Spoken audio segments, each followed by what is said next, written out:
Well, welcome on into your tarot spread for the week ahead. This is for the week of, I actually have to think, is it November 19th? Oh my gosh. Let's see, 14th. No, 17th. It's November 17th, right? We got Monday, November 17th, 2025. I hope that's right. I really don't want to have to, stop and check things.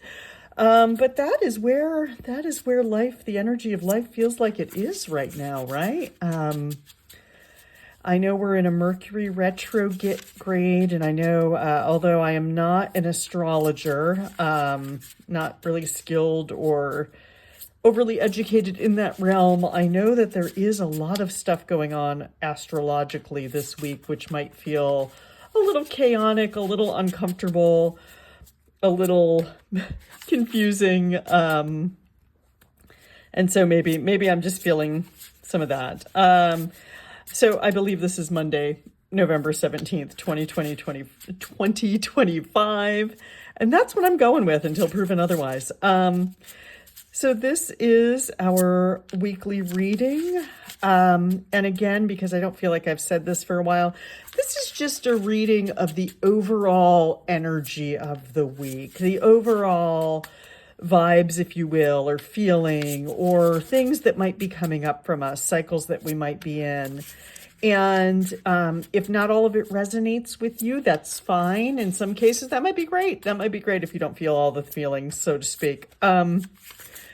But take what works and leave what doesn't, or just be aware that, if you don't immediately feel some of these things, maybe it will come up for you. That's always a possibility. So what I usually do is I'll pull one card that's sort of our overall theme of the week, and then we'll pull a card for each day of the week. And again, nothing is fixed here. So if the card I pull for Monday, which is today, seems like something you went through this past weekend, just take the opportunity to reflect on that. Take the opportunity to, maybe gather what you've learned, to integrate it, to process it, to choose your next steps.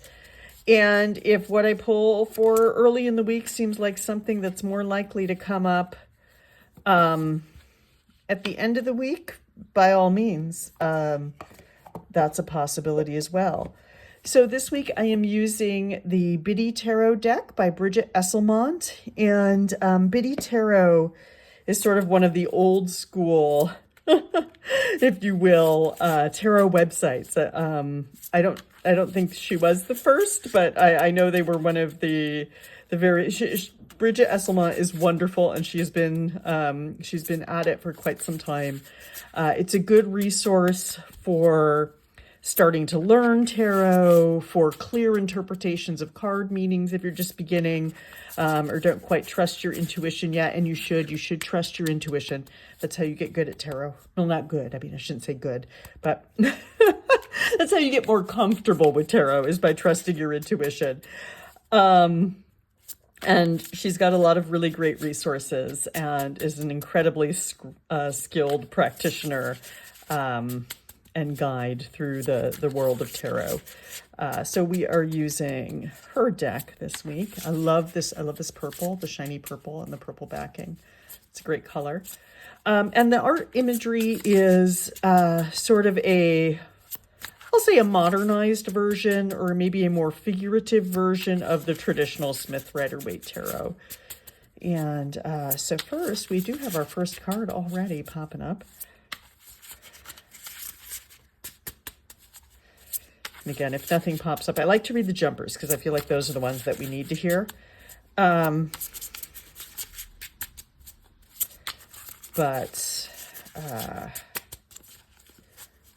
since we're not getting a whole lot of jumpers, we'll just pull. Oops. Let me make sure we can see this guy. Okay.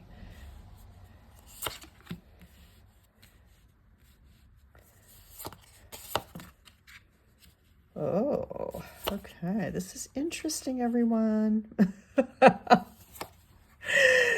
And I do like to say a lot of the times with tarot, I really believe there are no bad cards. I really believe there are no bad cards or bad interpretations of cards, or, nothing about this process, nothing about these cards is here to scare you or, play on insecurities or any limiting beliefs or anything like that.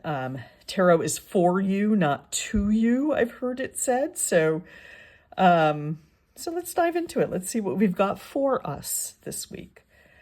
Our first card is Seven of Pentacles, and the way it came out of the deck was reversed, but I don't think this is a reverse for us. I think it goes along with the feelings I've been having lately, just collectively, that it really is a time and a season for resting, for I've been calling it personally hibernating. I've been telling anyone who will listen that I plan on hibernating at home for like the next month and a half. But it really is a time to rest. The Seven of Pentacles usually comes to us when we've had a period of working on a project. And I get the sense that whatever we've been working on, it's something we like. It's something that was close to our heart. It's something that makes us feel good. And we have had some success with it. It's a seven, not a 3. So we're pretty far along in the process of it. But you know what? It's winter. Not a lot grows in the winter, So let's take the time to rest this week. Let's take the time to really appreciate what we've built. Maybe take some time to reevaluate if that feels like something you need to do. Go over what has happened, what you have built, what you have grown, and take some time to plan those next steps moving forward. Like what are the next steps to grow? If you've got, what are the next steps to increase the crop, so to speak? What are the next steps to grow this more? How can we improve? Or maybe we're okay where we are. And in which case, just take a moment to sit and appreciate that. But no, the overall theme is, take some time to appreciate it. For Monday, we have Ace of Swords, and I think Ace of Swords came up for us last week too. It's funny, I do really get into a flow of doing these readings that it's almost like, well, I'm in the flow. I'm not actually absorbing necessarily the reading for myself. So I actually sometimes will go back and watch my own readings. But here we go. For Monday, we have Ace of Swords, which is really about those flashes of ideas, those things, those ideas that come to you that maybe you're not necessarily ready to do the work on, because again, swords are in our mind. There are thoughts, and they're thoughts we tell ourselves. There are ego's thoughts. They can be our limiting beliefs, but Ace of Swords is not about that. Ace of Swords is about a thought that could lead to victory, if you will, or success or achievement. We have a crown. We've got some laurels. We've got some good stuff here. And it's a thought that might come out of the blue. It's an opportunity that might be handed to you. The hands like this usually indicate sort of the universe handing you something, if you will. The higher being that's outside of yourself, if you will, is providing this for you or giving you this. So it can be, again, that flash of a thought that comes out of nowhere, that idea that's like, what I should do, or what would be a good idea. It's that sort of energy here. And I love that this goes right back to Seven of Pentacles. You've got this good base level. You've grown whatever this base is. And hey, pay attention to this. Pay attention to what might help you level up. Along with that, on Tuesday, we have the Fool. And the Fool feels like a big card here in the context of this. The Fool is card 0, as it says here. It is card 0 in the tarot. So it is the very first step in the journey here. So this implies that this work we've done quite possibly is laying the groundwork for this next step. And if we channel whatever this energy is, this idea, this thought, and we channel it into taking those next steps, we're likely, well, I'm going to go right into Wednesday here, Ace of Pentacles, it's likely to bring us success. So although the general theme is resting and appreciating this week, we do have some energy that's going to help move us forward in the future. And to be honest, again, listening to the intuition, if your intuition tells you now is the time to take that leap, this week is the time to take the leap, go ahead. You're supported here in that. But I love the Fool. I love the Fool when it comes up for me personally. I love the Fool when it comes up for other people. I love the Fool in this case where it comes up collectively. It means you're ready. It means you're ready. This thought coming out of left field, you're ready. These next steps after appreciating what you've built, you're ready. Accepting this offer for success, you're ready. Take that leap. It doesn't matter if your best friend says, I don't know, do you think that's okay? It doesn't matter if, bless, your grandma would hate this if she knew. It doesn't matter. It doesn't matter what other people think. Whatever this is, it's right. It's right. Now, I do have to add the disclaimer that you know yourself best. I'm not telling you to take a risk that could be dangerous. I'm not telling you to take a risk that would risk your health and well-being. But chances are this is a leap. Like book that vacation. Book that vacation. Book that call to talk with that person you think would be a good business partner. It's like that. It's that sort of energy. Like whatever the leap is, take it. You've built, you have this success, but you're ready to take it to the next direction, the next level, whatever it is for you. Appreciate it. Take that time and rest if you need to, but know that this energy is working. So we have the Fool. For Wednesday, we have Ace of Pentacles, which I've already kind of touched on. And again, we've got two aces. So we really are beginning something new. After taking this time, we really are beginning something new here. And so our aces, again, that's the beginning of the suit in the minor arcana. And the Fool is the beginning of the major arcana, the two divisions of tarot, if you will. The two divisions of the tarot deck are major arcana and minor arcana. And so this is a lot of new beginnings for us, but positive new beginnings. Might be a little bit of a risk. The Fool does imply, the Fool is quite literally pictured as someone taking a walk off a cliff, but they're unbothered by it. They are unbothered by that because they know it's going to work out. They know there's ground to catch them. They know they're going to fall softly. They know that this step, even though it seems like a risk to everyone else, is going to work out for them. There's a confidence to the Fool. It's kind of like how they often say the court gesture is the smartest person. The Fool is sort of that energy. Like the Fool knows. They know that what they're doing is right, even though it might look crazy to everyone else, even though it might look risky to everyone else. And so with our Ace of Pentacles, this offer, whatever it is, and it might be tied into this. These two might be related, the thought and then this offer, or the idea you have leads to an offer, is if you accept this, you're going to be led to something beautiful. You're going to be led into this beautiful garden with these flowers and the sunshine. And likely there's some monetary success here for you. Because we have all of this new energy, I suspect it's not going to be as hard as you think it is. If you're willing to take the risk, if you're willing to evaluate, take the time to sit and rest and evaluate with what you've already built, and you're willing to take the risk, I suspect it's going to pay off for you, whatever it is. And for Thursday, we have the High Priestess reversed. And the High Priestess is a pretty deep card. It's really about going, I like to call it going beyond the veil, going into our shadows, really spending some time in the depths of our intuition, the depths of those places of ourselves we don't often spend a lot of time in, or that often don't get to see, that we often don't get to show other people. And because this is reversed, you've spent enough time doing that. You've spent enough time in your head, so to speak.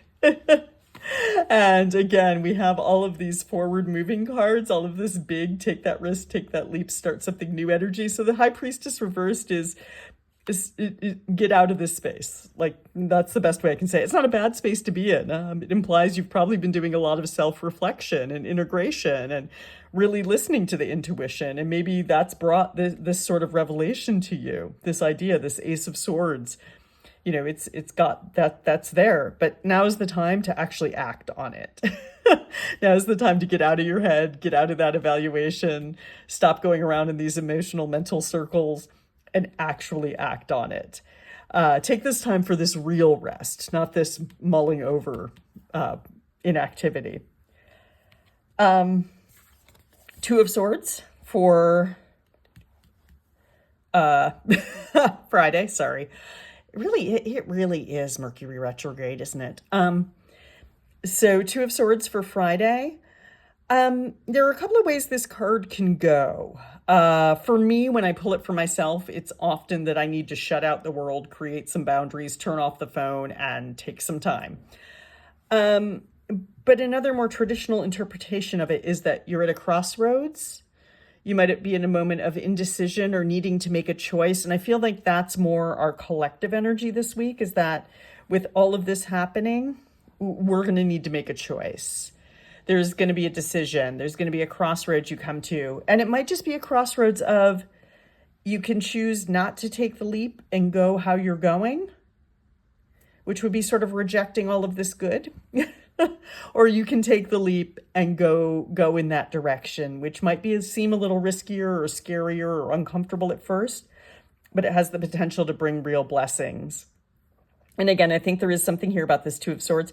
Don't make that decision lightly. Like, don't make the decision lightly. It really is about holding the Seven of Pentacles space, appreciating what you have, appreciating what you've built, and maybe rooting your decision in that. You know, again, there really is, as much as we do have this new beginnings and this, that implies some forward motion and the Fool taking a leap, there really is a take the time to evaluate and rest here. I really do. I feel the energy of this card a lot. And our Two of Swords with the decision. Whatever the decision is, whatever the crossroads is, you don't have to make this leap quickly. You can evaluate. You can think about it. You can decide what... I was going to say you could decide what cliff you're going to leap off of, but I guess that's true. That's the best way I could say it. You get to decide what cliff you're going to leap off of, what risk you're going to take, or how much of a risk you're going to take.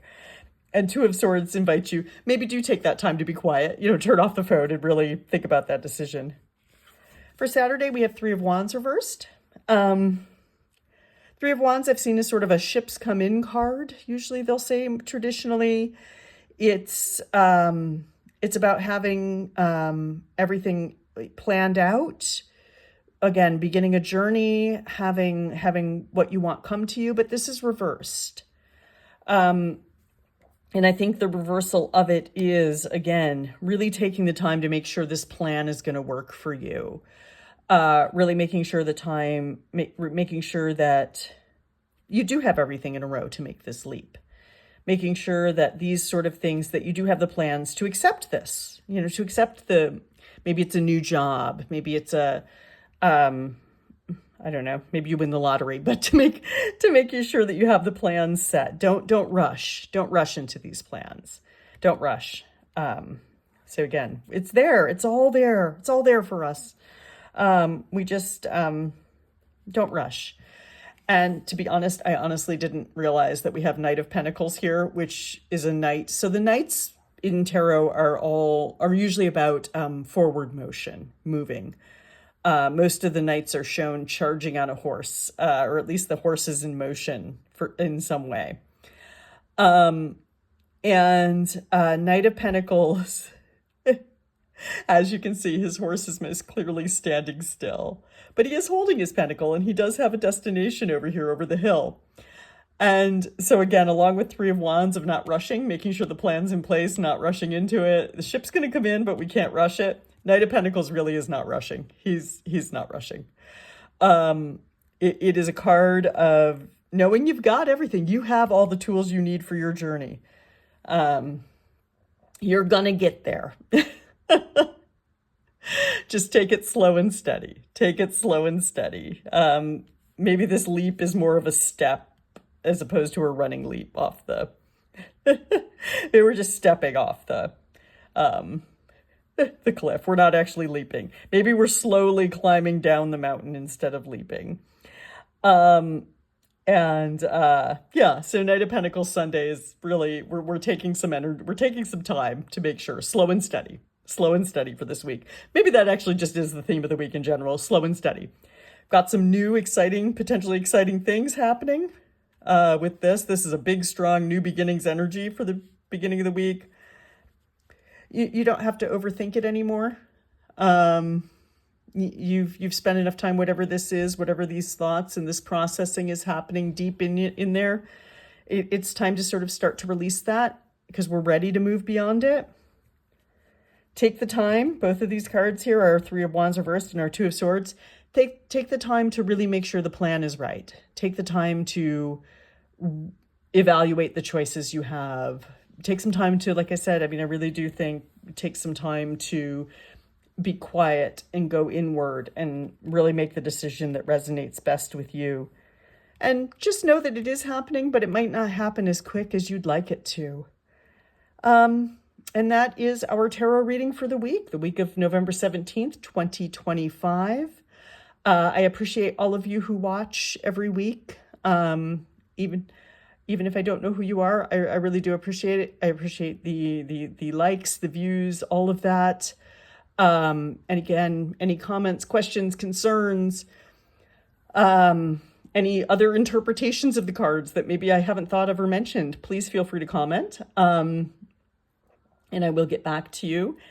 Also, end of the year, great time for big, in-depth personal readings. And if you'd like to book one, you can go to my website or reach out here, and I would be happy to do that for you. I love to do more in-depth personal readings for people.